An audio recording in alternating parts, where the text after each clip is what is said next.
কিসের এত অহংকার?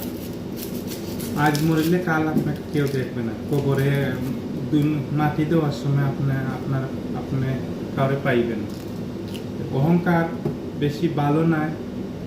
চেষ্টা করবেন ফ্যামিলির সাথে থাকার, ফ্যামিলির সাথে ভালো ব্যবহার করবেন, সুস্থ আর ফ্যামিলিকে ভালোবাসবেন। আপন মানুষ ছাড়া তোমার কেউ পর করবেন না।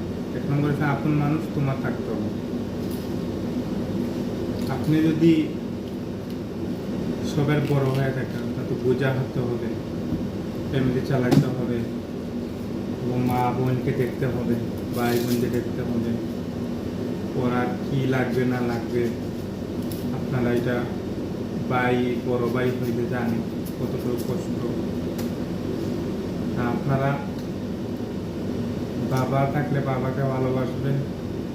যারা মা বাবা নাই, আল্লাহ যেন তাদের মাগফিরাত কামনা করি। আল্লাহ যেন বিয়াত নিষেধ করো আমি। আর আমারও বাবা নাই। আসলে বাবা যারা থাকে আনন্দ কষ্ট ঠিকই আনন্দ একটু পায়। একটু পরে বাবাকে পেলে বাবাকে জড়িয়ে ধরতাম। কি করব? যখন বিদেশ আইলাম, আজ বাবা থাকতাম, 2 বার আমি দেশে গেলাম। বাবা বলতো বলে আমার ছেলেটা তো প্রবাসী জীবন থেকে দেশে ফিরে আসছে, 2 মুঠো তো আমার বাচ্চা আমি খাওয়াইতে পারতাম। কি করবো? কপাল আসলে ভাগ্য।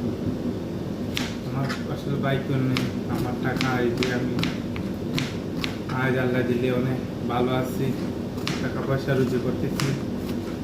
কিন্তু মা আছে আলহামদুলিল্লাহ, বাবা নাই।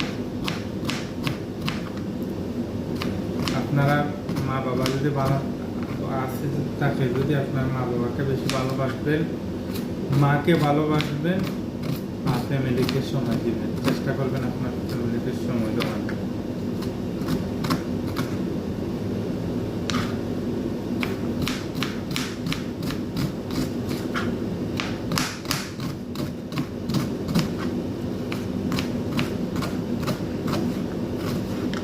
আর আমার যারা সাপোর্ট করছেন সবাইকে অসংখ্য ধন্যবাদ। আর আপনারা আমার ভিডিও সবসময় দেখবা ইউটিউবে। আর আমার টিকটক আছে, টিকটকে আইডি আমি দিব না ইউটিউবে। আপনারা আমার টিকটকে আইডিতে ঘুরে আসবেন। আর আপনারা কমেন্ট করবেন, মেসেজ দিবেন।